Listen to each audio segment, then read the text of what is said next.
Welcome to the Informed Pregnancy and Parenting Podcast. I'm your host, prenatal focus chiropractor, Dr. Elliot Berlin. My guest today is a repeat guest on the podcast. She's been here twice before, and she's an amazingly fun person to talk to and to be around. She's an accomplished artist. She's an actor. You know her from soap operas. You know her from the Hallmark Channel. She's my mom's favorite Hallmark actor. And last time I saw her, she had 3 kids under 3, and now she's like about to pop again. So Jen Lilley, welcome back to the podcast. I cannot believe we're here again. I mean, I'm so shocked. Okay, let's go back to something. I feel like you once told me that you never planned to get pregnant and have kids. Okay, so yes, in short, I became a foster parent. I thought that my husband and I would just kind of foster and care for children and then let them go back to their families, hopefully more healed and full. And then we ended up adopting our first placement, Caden, and his little brother, Jeff. And while we were fostering Jeffrey, we were like, well, we've already gone over the edge of becoming parents. We might as well try to get pregnant. And I did want to experience pregnancy, but only one time. You know, I think it's incredible what women's bodies can do between creating the whole baby to breastfeeding to birth. I mean, it's all really fascinating.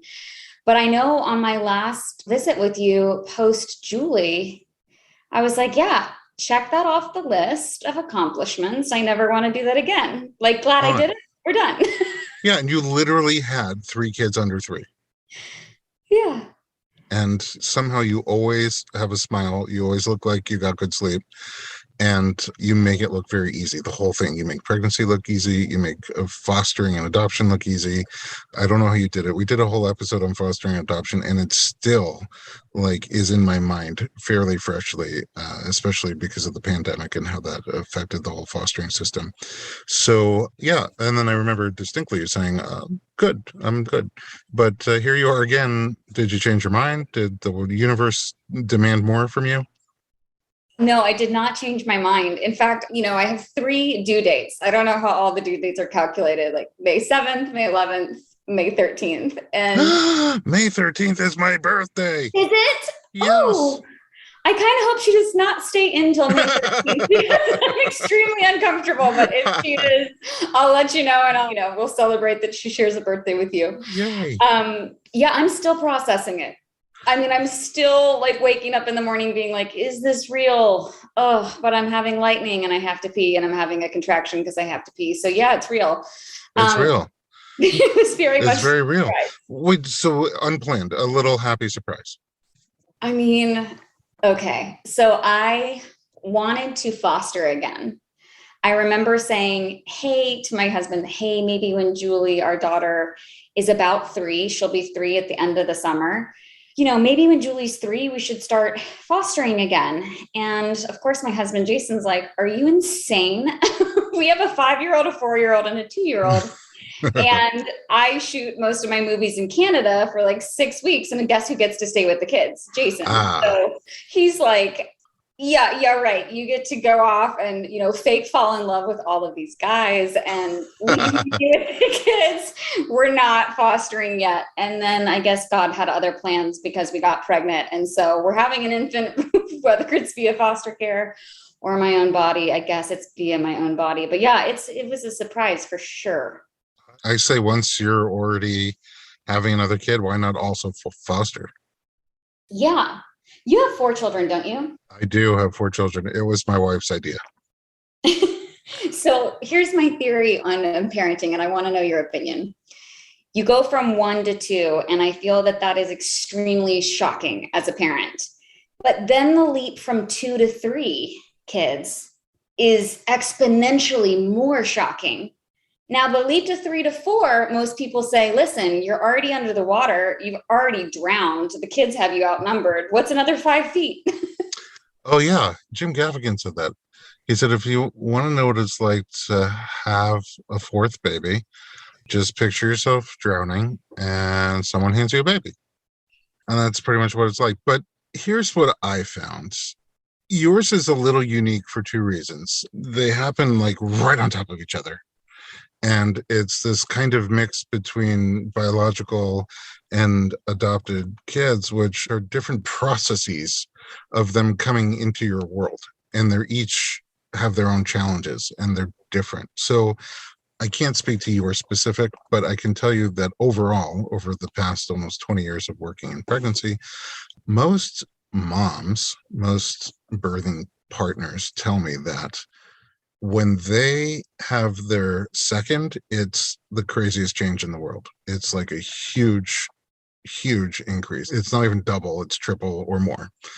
And the dads or non-birthing partners tell me that it's okay. It's an increase, but it's okay. And then when you have the third, that's when the dad or non-birthing one is like, holy crap, this is a lot of work. And then the mom is sort of like, yeah, it's okay. So what happens there is I find like in the most common setup, the woman will have the second baby and then be around that baby all the time, both babies. So she's already outnumbered by the second one. But for me, for example, when we had our second and I was home, my wife was also usually home. So it was still not outnumbered. It was still like man on man, defense. And then she had to really learn how to thrive with two needy customers at the same time, but I didn't yet. And then the third one came and like, I'll be home and she's taking care of the baby and I'm outnumbered with the other two. And that's when I had to get used to taking care of two needy customers at the same time, and it was a big challenge for me. But either way, I think for both of us, by the time that fourth one came along, yeah, it was whatever. Yeah, like I'm way less stressed about this baby than I was with Julie. Well, that's good. Yeah, it is good. Well, okay. Inquiring minds wonder the surprise, like, Yeah. how hard you were trying to not get pregnant. Well, first of all, I was doing natural planning, which had worked for us for 5 years before Julie. Is that literally just looking at the calendar and being like, this is a safe time, this is a less safe time? Yes. And I had an app that I used that had always been super accurate for me. And I remember after I had stopped breastfeeding Julie, it takes a while for a woman's body to get back to, I only breastfed Julie for 11 months, but then I got on. Well, some women breastfeed for a long time, but I went on like a stronger birth control pill, and I hate birth control, but it does take like a while for your body to get back into a rhythm. So I was on birth control, but I retain a lot of water and it makes me feel crazy like it does for a lot of women. So I got off of birth control in January of 2021. So come like August 2021, my cycle had been in a regular rhythm. And I don't fully know what happened, but we went by the app when it said we were like in the fertile zone. We did not have sex. We like did full abstinence. And then the week after, we had sex 3 times because I was going to Canada. And I remember like a Thursday, like I know the day I conceived. I know I did. I woke up like 2 days later, same thing I did with Julie. And I was like, oh no, I feel pregnant. Like my boobs were sore and I feel pregnant. And so I was like, oh my gosh, I was going to Canada to go shoot a movie for Christmas. And I remember being like, this is not good because I did not want to be pregnant. And so I got some pregnancy tests out that I had, threw them in my bag and went off to Canada. I'm in line at the customs situation in Canada, and I am feeling so pregnant. Like I have all the early symptoms, just like sore boobs and like tired. And I know I'm pregnant. I'm convinced. I texted my friend Ashley, who used to be our nanny. She's incredible. She's like early childhood development degree. She is also a nurse. So she can like teach my kids how to read and give them a tracheotomy, God forbid. Oh, wow. She's super reliable. Love a multitasker. Yeah. Yeah, she's amazing. And I remember texting her and my husband, Jason, in a group text. And I was like, y'all better pray right now because I think I am pregnant. And she's like, this is the best news ever. I have been praying that you would get pregnant. I was like, what? She was like, I thought I was going to move back to Oklahoma and I like really wanted you to get pregnant. This is so great. And remember, you said you wanted a baby like when Julie was about 3. And I'm like, you stop right now. And Jason's just like, oh my gosh. So then my husband says, oh, well, I did make that joke to my family. I'm like, what are you talking about? He goes, I told them you were pregnant with twins. I was like, okay, I got to get through customs. Like, y'all stop right now. You better just say a prayer because I do not feel good and I'm in this line and I do not know what we're going to do other than Ashley, you're not moving to Oklahoma if I'm pregnant. So I go through customs. I wake up the next day and I don't feel pregnant. And I'm like, thank you, Jesus. This is great. And so Ashley's texting me every day. Have you peed on a stick yet? Have you peed on a stick? And I'm like, no, I'll wait till, like the first day of my supposedly missed period. And she's like, okay, when is that? I'm like, it's Friday. Like it was like a week from then. Like I had early symptoms. Friday comes, I get the stick out, I pee on it. It's negative. I breathe a huge sigh of relief. And I'm like, okay, great. Meanwhile, I'm doing a 2-week quarantine. So that was Friday, negative pregnancy test, no problem, I think. The Wednesday rolls around. And again, I'm sitting at my laptop. I'm working on like my Christmas is Not Canceled campaign for children in foster care. And again, like very sore boobs, very strong pregnancy symptoms. And I'm like, this is not good. This is not good.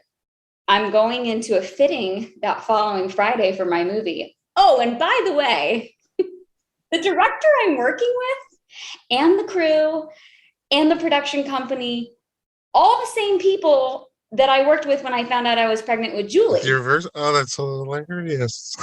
I had already made a joke to them in a Zoom. Don't worry, I already peed on a stick. It was negative.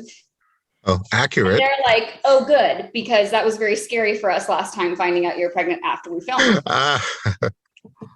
So I'm like on Amazon in Canada. I'm like in Quebec where it's like French Canadian quarters. And I'm like, oh my gosh, I've got to get a pregnancy test, like rush to this hotel. Like I have to know, like, this is not good. I'm texting Ashley and she's like, I haven't stopped praying. Now I'm praying for twins. And I'm like, you stop. You stop, okay? Then my in-laws make some joke about me being pregnant. And then Jason's like, oh yeah, I made a joke that Jen's pregnant with twins again. And I'm like, this is not good. This is not going well. Spoiler alert, it's not twins. We don't think. I mean, unless we're in for a major surprise. But you did say you feel big. I feel huge. We did ask our midwives to check a couple times. Like, are you sure there's not 2 in there? But Friday arrives. I'm supposed to go into this fitting, this like virtual Zoom fitting because it's like all COVID, right? And Amazon arrives first with the test. Again, by Friday, I don't feel pregnant anymore. So I'm thinking, okay, great. They're coming in with the dresses. I'll just go pee on this second stick so that I can just get it out of my mind and be done with it. I go into the bathroom, pee on the stick, and I think it's negative. And it was one of those moments in life where everything goes into slow-mo. And it's like I see the pregnancy test like making its way into the trash can. And then I'm like seeing in my head, this is a French Canadian test. Those lines are different than on the pregnancy test. So luckily the housekeeper had just taken out the trash. So I go back into the trash can. I take out the test. I'm shaking. I took out the box. I looked at the pregnancy directions in 4 different languages. One of them was like Chinese. It was like all these letters I don't know. It's all like, all the illustrations are like positive, positive, positive, positive. And while I'm like freaking out in the bathroom, I get a knock on my door and they're like, you're fitting. And I'm like, okay, great. Great. Oh my God. So then I'm freaking out. I'm like, I go through the fitting because I'm like, okay, I have no time to call my husband right now. I'm in this like virtual fitting with the whole everybody I've just told, don't worry, I've already peed on a stick. It's negative. So not only are you the only person who knows at this point, everybody else doesn't only not know, but they've been assured that you're not pregnant. Correct. Wow. And yet you can't tell your partner, you can't tell your nanny. You can't tell anybody. Wow, what an awkward situation. So awkward. So I finished the fitting. And I remember in the fitting like a couple times, because the way you do the virtual fittings is you have your iPhone set up with like a ring light, and there's like a board meeting of Zoom, and then you kind of exit the frame to go change. And I remember a couple times when I exited the frame, I would like verbally out loud to myself, be like, oh my God. No, it's so I'm waiting for this fitting to end. And it ends and they leave. And I remember texting my husband and being like, hey, so, or maybe I called him and I was like, hey, so what are you doing? Like, are you driving or anything? He's like, oh no, I'm helping your dad on his house. And I was like, okay, call me later. I text Ashley. I'm like, hey, what are you doing? Ashley's my nanny friend. She's like, oh, I'm nannying, she nannies for this other family. She's like, and we're about to drive. I'll call you later. And I was like, okay. So then I called my manager and he answers the phone and I'm like, hi, do you have like at least 30 minutes? And he's like, sure. And so I was like, what are you doing? Are you sitting down? And he's like, yeah, I'm sitting down. And I was like, oh my God, Mitch, I'm pregnant. He's like, congratulations. This is the best news ever. And I'm like, what? This is not the things that you're going to hear from your talent manager, especially when you play like a romantic lead. Like nobody wants to watch a pregnant lady fall in love. It's a very confusing backstory. And I'm like, I don't know what to do, because I was faced with this contract. I've now moved over to GAC Family, which is like the Hallmark reboot from the old CEO, started his own network. And I'm faced with this, we have this contract that we've been like discussing for almost a year. And it's getting to the point where we're ready to like sign this contract. And it was the exact same timing that I signed my Hallmark exclusivity, was when I was pregnant with Julie and they didn't know. And so I'm thinking, oh my gosh, Bill Abbott's going to think that like, this is my MO, like offer me a contract, I'm going to get pregnant and not be available. And so then I'm like, I don't know what to do. Like, do we tell Bill? Like, I just don't want to feel like he thinks this is my MO, like I feel really deceitful right now. And Mitch is like, no, this is great. Let's call the agents. And I'm like, oh God. So he's like, okay, I'm going to call Glenn. We're going to have like a family team meeting. So my agent and my manager found out before my husband, before my parents. That's so funny. But I mean, you could hear yourself overflowing with the need to tell somebody. I was dying and they're over the moon. They're like, this is the best news ever. And I was like, you guys are not going to make money off of me for like a year. Do you understand what you're saying? And they're like, that's okay. You're adorable pregnant. We love you pregnant. Everybody loves you pregnant. And I'm like, I don't. Oh my God, there's so much more to the story. Let's take a little break and come back and find out what happened next.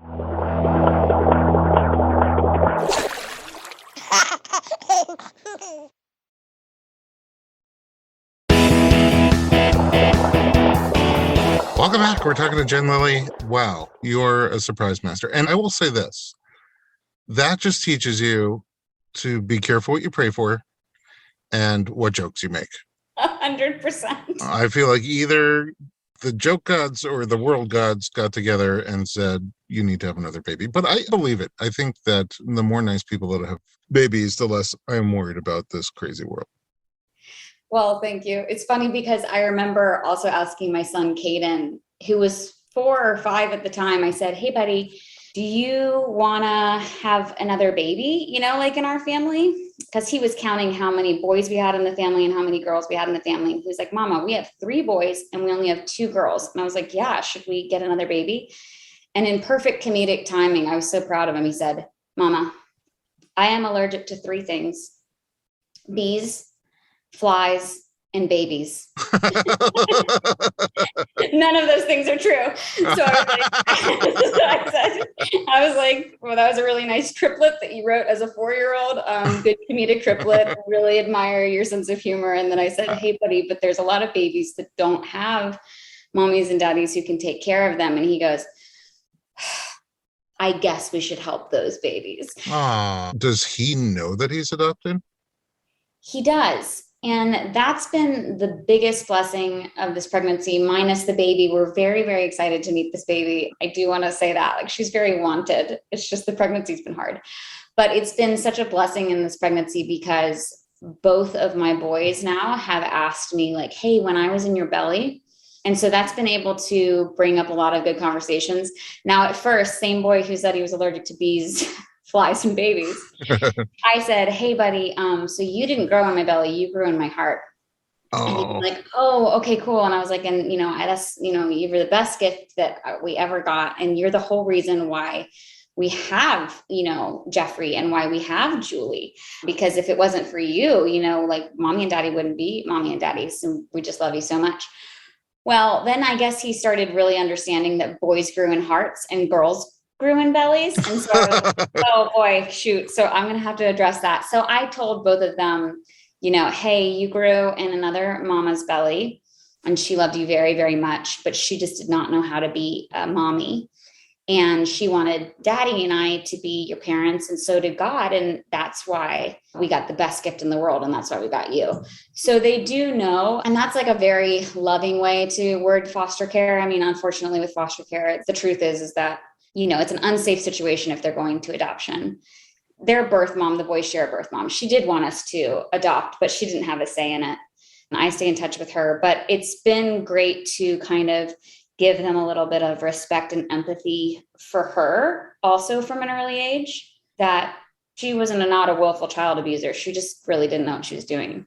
So it's been great in opening up some good conversations and giving them some confidence. And I will also say that when I've had horrible contractions and pain and heartburn and all these things, Caden's the oldest, so he's often with me, like still, like the other two are in bed and he's like, Mom, are you okay? And I'll be able to say to him in confidence, I say, Caden, you know why I love you so much? Because you and Jeffrey never did this to mommy. Yeah. So. Yeah. When you told me that he grew in your heart, I literally started crying. Yeah. It's awesome. And then when you thought that boys grow in hearts and girls grow in bellies, I started crying of laughter. So it was really cute. I mean, I was fully prepped to have a baby. I just didn't know it would be through my own body. So yeah, it's been an interesting pregnancy. Night and day this time around than Julie. Before we get to that, 2 questions. Number 1, how does your family planning app work while you're breastfeeding? I don't think I used it while I was breastfeeding because I didn't have a period for at least a year after Julie. So you just assumed that you wouldn't get pregnant? No, I was breastfeeding and I was on a low dose birth control. The low dose. The entire time I was breastfeeding. Okay. And then once I stopped breastfeeding, I started That's when you got off the pill. Pregnancy birth control pill, and that one made me gain a bunch of weight and feel like a little mentally unstable. And so I stayed on that for maybe another year, and then I was like, I can't keep going like this. And I had gotten into more of a regular cycle. Yeah. And then you got off the pill, and then you used the app. Yeah, I used the app and you got on the pregnancy. Yeah. It was funny too, because I remember like the night, I know the night we conceived, because I even thought like right after, oh my God, I just got pregnant. Why? I don't know. It was like in my head, I knew. I was like, this was okay. Okay. So mama's intuition. I'm with it. Yeah. So my other question is like, now what will you do next time when you're trying to not have a kid? Oh, Jason's getting a vasectomy. Oh, there you go. Oh, okay. Yeah. And I told them, he's going to have to get one of those gaps in the tube. Like we're going to have to do like a secure job. Oh, extra vasectomy. Which I would hate to do to anybody, but my pregnancy's been so much harder this time around. So let's talk about night and day. I guess last time was day. Last time was day. I think a lot of pregnancy too, and I think labor is a mental game. And I think the first time around, I really wanted to be pregnant. And so every single nuance of pregnancy was an experience I was willing to experience. I didn't really have nausea or morning sickness with Julie. With this baby, I had a lot of nausea, but no morning sickness. So it was kind of constant nausea first trimester, super normal. First trimester, you're nauseous and you're tired, which is rough. Is that when you were shooting? Mm-hmm. I mean, how do you do that? Like, I only had limited experience with nausea and fatigue like after a stomach bug or something like that. And I could barely focus enough to watch TV. Well, one thing that was kind of a saving grace was that our catering was really bad on set. And so a lot of people got food poisoning. And so I could kind of hide blend it. in. Yeah. I was like, oh, I'm just so nauseous. Like that lunch was terrible, but also I think that I know for me with acting, I can really mind over matter until they call cut. Like I can just somehow get through like the 14-hour days and then die as soon as they call cut. I don't know if it's an actor thing or what, but I can definitely kind of just take myself out of my body and be the character and then go back into all the reality of. Wow. That's, a gift. That's truly talent. Yeah. Thanks. It's amazing. Oh yeah. So a horrible first trimester compared to last time. Yeah, but also not excruciating. Yeah. And excruciating because you've had excruciating women's health issues. Yes. And I would still say that when my ovary twerked, when I was, I believe I was 19, that was still more painful than labor. So that's kind of where I'm holding myself mentally now. Second trimester, it's a bit of a reprieve for everybody. But I felt like, I don't know, I had heartburn starting like first trimester. I don't know. I've just been very uncomfortable. Like it's just not been a comfortable pregnancy. I started having, I can't remember what the official medical term is. It's like pubis something, lightning crotch. That's what people call it. That's, like where you feel like you're being electrocuted. In the crotch. Yes, they're a little different. So there's symphysis pubis dysfunction, SPD, and some people call it pubic symphysis dysfunction. But then there's lightning crotch, I feel like is a little bit of a different sensation where you're just walking and doing your thing and someone jabs into your vagina.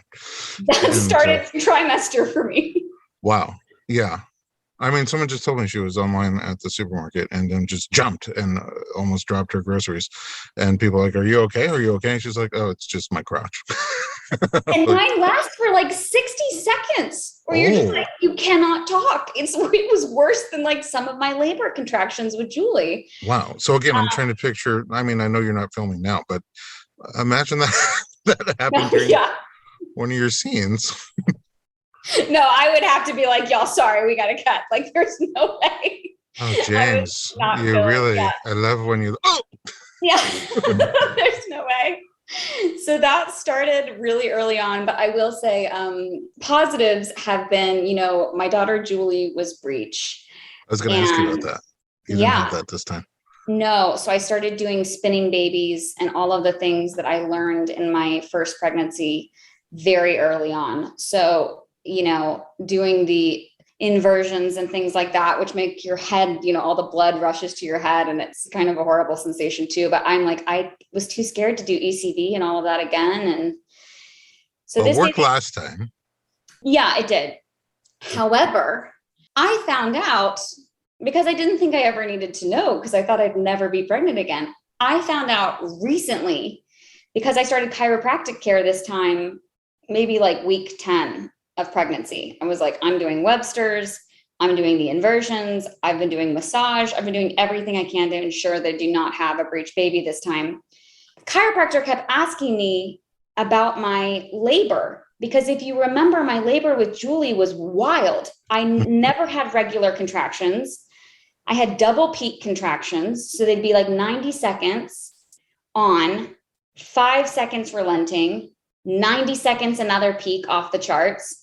And so my chiropractor kept saying, well, was your baby malpositioned? And I'm like, no, we did ECV. She wasn't breech. And she's like, yeah, but was she malpositioned? People don't have twin peak contractions in general. And when they do, like it's your body trying to get that baby in the right position. Well, I started looking at all my photos and videos. She was sunny side up. She had posterior baby. Yes. Yeah. It makes sense. And also where you feel that intensity in your back. Oh, during the contractions. We had some audio of you like laboring and praying. Yes. And that was a great birth in a lot of ways because it did feel like kind of this holy and awesome experience. And I was so mentally revved up for that. But this whole pregnancy, I feel like I've just been trying to get my head in the game to face labor again. Because if you recall with Julie too, I was so calm that I got an epidural 20 minutes before she was born. Mm-hmm. Because the nurses had said, oh, as calm as you are, it's going to be another 12 hours. And I thought, A, I can't take this pain anymore if you're telling me I'm like halfway there. And B, I was just exhausted. And I know from your podcast, you know, listening to all these other moms, so much of the labor game is just fighting the exhaustion. Mm-hmm. More than the pain. It's like getting through the exhaustion part. So I thought if I ever happen to accidentally do this again, I'm going to get the epidural from the get-go. But no, I'm not, because if you also recall, the epidural slowed my contractions down for the first time. They started becoming 5 minutes apart, which tells me that I might not progress well if I get an epidural. And then furthermore, I found out after Julie that I was allergic to sutures. Oh. So like if I go into a C-section, I could probably die because Well, that is daunting. Yeah. So that's why I was so determined. There's no non-allergenic sutures? No, listen to this. I talked to my midwives. We do all this research because I'm like, there's got to be something. Because they're like, yeah, you can get glued or stapled on the outside. But I'm like, outside, I'm not worried about. What about your uterus? Yeah, exactly. They said the only other sutures that they can come up with are made from cat guts. First of all, gag me with a spoon. That's disgusting. Second of all, I'm definitely allergic to cats. So I don't think that's a better reaction for me. So I was really determined to not have a breech baby so that I don't have to worry about running into a cesarean there. And then I was also I'm now determined to do it unmedicated in hopes that, you know, I'll have less complication. They don't have like a hot glue gun or something? They should. They got to come up with something. I feel like Shark Tank. All right. This is a lot to process. Let's take a little break. And when we come back, we'll figure out your whole birth plan. It'll be totally fine. Don't go anywhere. We'll be right back.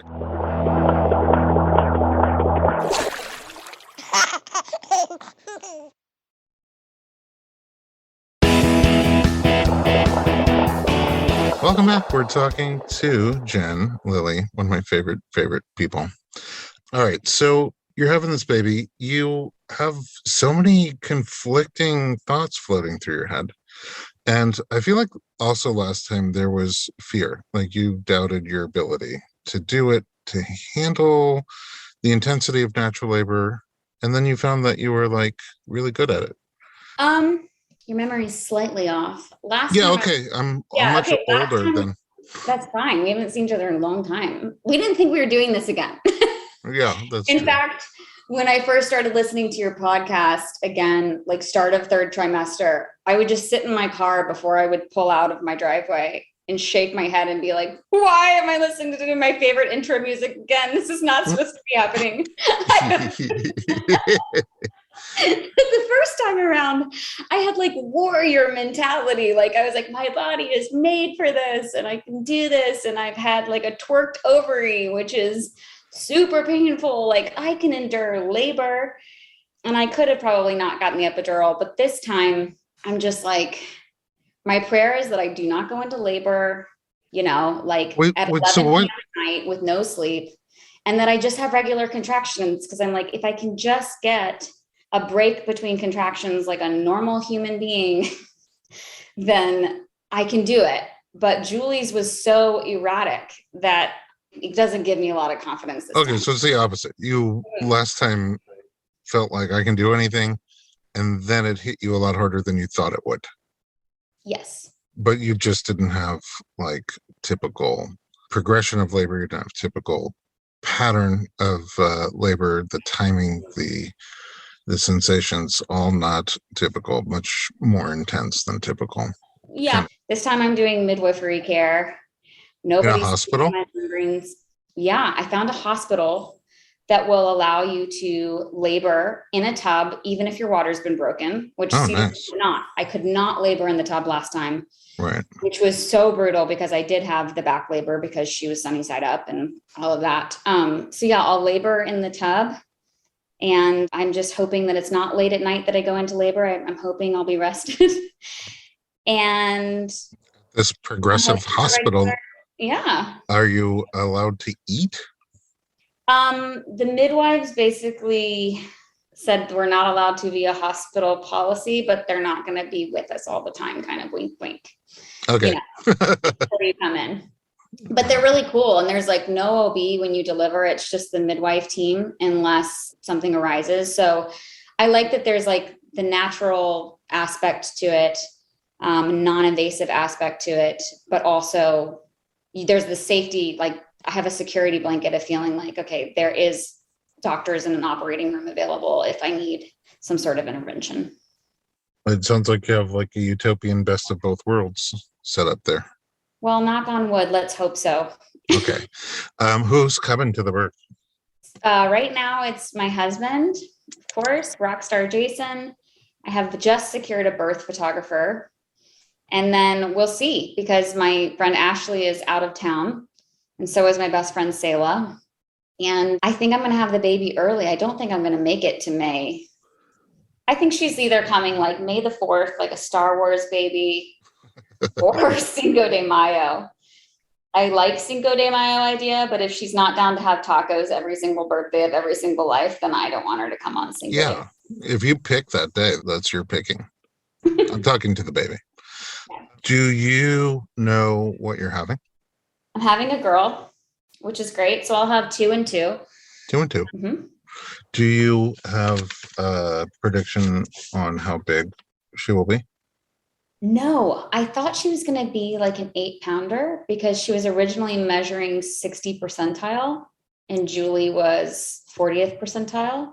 How big was Julie at birth? 6.5 pounds. Okay. She was 38 She weeks? was 39 weeks and 6 days. Oh, okay. And then this baby, we just went in for the next sonogram because, you know, when you do midwifery care, they don't do as many sonograms. But I've had a lot of early labor signs. Like I lost my mucus plug at 33 weeks. Look under the couch.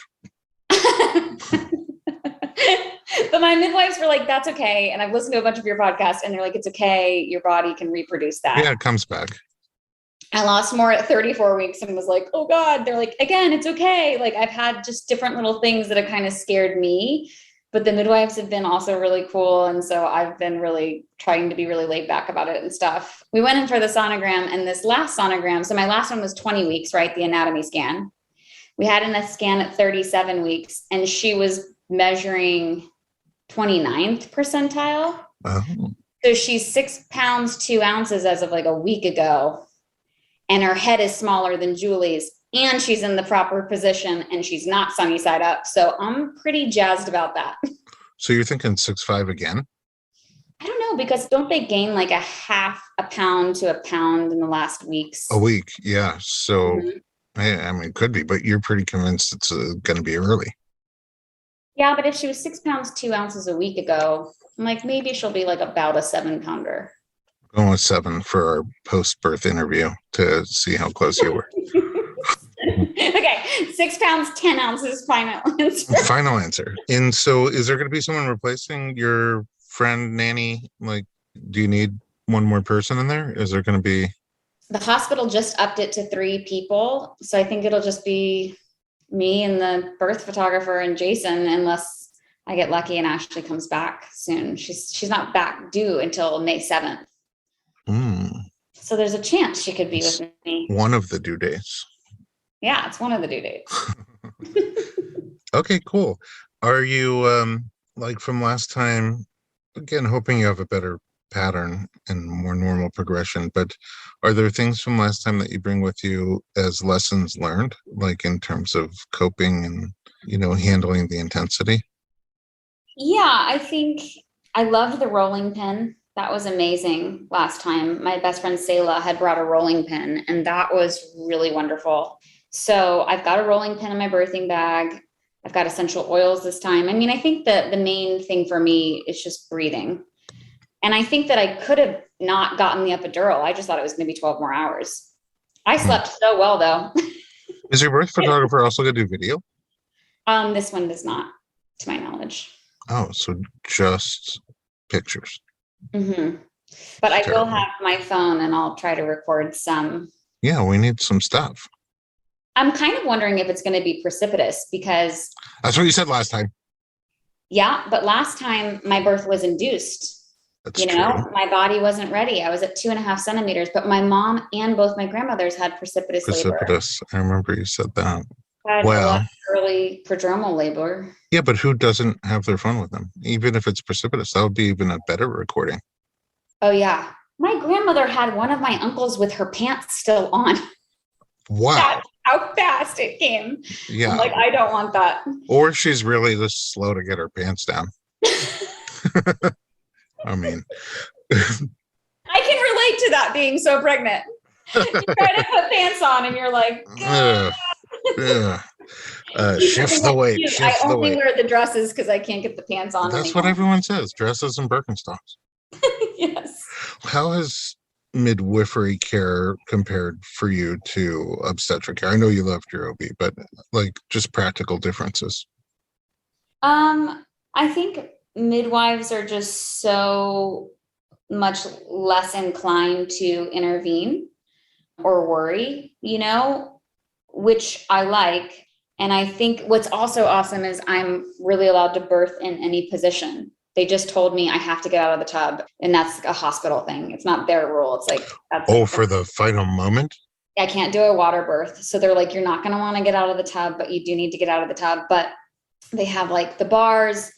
I asked them about like lighting. I'm going to bring twinkle lights and stuff because all I know is that people say every pregnancy and every birth is different. So I don't know how I'm going to be in this one, but in my birth with Julie, I like to be alone. I like things to be dark. I just like to have my music on and just breathing. I'm pretty sure I'll be like that again, but I'm excited this time to know, hey, you should get on your hands and knees to help your baby get in a better position so they're not sunny side up, and I can labor over a ball and why that helps. And I've just learned a lot more this time. Yeah. Well, I don't know. I have a feeling that it's going to be, since the pregnancy was more challenging, I think the birth will be easier. That's my prediction. Do you find that with your guest? I've been trying to figure that out because part of me with the harder pregnancy has been a little more worried. It's the most common pattern for the second birth, the second pregnancy and birth, is that the pregnancy is harder and the birth is easier. That is the most common pattern. Pregnancy harder. I mean, in your case, there's a spiritual element to it. You kind of really wanted the first one and blindsided by the second one. But there's also, look, you're always older on the second pregnancy. Your body's been through a lot just from having been pregnant, given birth, raised a newborn into an infant and toddler, and then being pregnant with other kids. Like, less time for self-care, all that stuff makes the second pregnancy just harder on your body. So that's the most common thing. Like once in a while, I had a patient who was grossly obese for her first, and she had a very tough pregnancy, and then she lost 117 pounds, and her second one was much easier than the first. That's the exception to the rule, And then the birth, because your body's already done it from start to finish, it's just sort of seems like somebody's already walked through the cornfield, and now there's somewhat of a path. Yes. And so it just tends to go, like when I was doing doula work, after doing a few second time births, I was like, I'm opening up a service called second time birth doula because you kind of get the same flat fee for doing a birth that takes you a fraction of the time. Yeah. So I'm hoping I'll know, I mean, at some point you'll know you're in labor, but I'm just hoping. That was my fear the first time. So then when my water broke in the routine appointment, there was a lot of relief that came because I was like, okay, good. I won't be having a baby on the 405. Yeah. Okay. Who knows? It's very exciting. I know and hope you'll come back and tell us how it all went down again. And after that, it'll be a much more interesting story if you accidentally get pregnant after a vasectomy with a little highway gap. Okay, nobody can see the expression on your face except me right now. But I'm sweating thinking about it. I bet they could imagine. Did you work more during the pregnancy after that movie? I ended up not shooting any more movies, which was surprising because with Julia, I think I shot 4 while I was pregnant. But This time around, I now run a marketing company called Christmas is Not Canceled, and we do a ton of fundraisers for children in foster care. In the summer, we do backpack school supplies with virtual camps. It's really super fun. And then in the fall, I do like people can win the ultimate Christmas and they hang out with celebrities and they go to make-believe college called Christmas University, and we take Christmas themed classes every single week over Zoom, and we're raising money to give like tens of thousands of toys to Toys for Tots. So that ends up being a year-round business for me where I'm constantly planning. So I'm doing that. I'm writing a book on foster care, and then I have 3 other children. So unfortunately, I haven't slowed down. Not surprising. You make the Energizer Bunny look sluggish. That's very. It's just the truth. All right. Final question before we go about names. Do you have a name for the book? I don't think we do. I'm co-writing it with Dr. John DeGarmo. Yeah. I mean, not that you asked me, but if you want to put on names, I'm master of puns. And then the other thing is, do you have a name for the baby? I do. By the time this airs, she'll already be named and it'll be public. Her name is Jackie Grace. Oh. So it'll be Jacqueline, but it's Jackie, which means God will protect her. And then Grace means empowered. So I thought that was appropriate for a semi-COVID baby. Yeah. So her legal name will be Jacqueline. You're going to call her Jackie, or is her legal name going to be Jackie and you call her Jacqueline? No, her legal name will be Jacqueline. Okay, so we'll call her Jackie. Grace. Sounds so beautiful. All right, I'm sending incredible positive vibes for you, and I look forward to talking to you on the other side. Let me ask you this: where can we find you online? Oh, I'm mainly on Instagram, which is at Jen, Jen _ Lilley, Lilley. I'm super active there, and everywhere else is kind of just fed from Instagram. Yeah, I'm thinking about buying Instagram and taking it private. I'm thinking about it. Jen _ Lilley. I will see you there, and I will see you back here when you have another story to tell. It's a good one. I know it's going to be a great one. And for us, we're also on that Instagram thing. It's at Dr. Berlin, DoctorBerlin.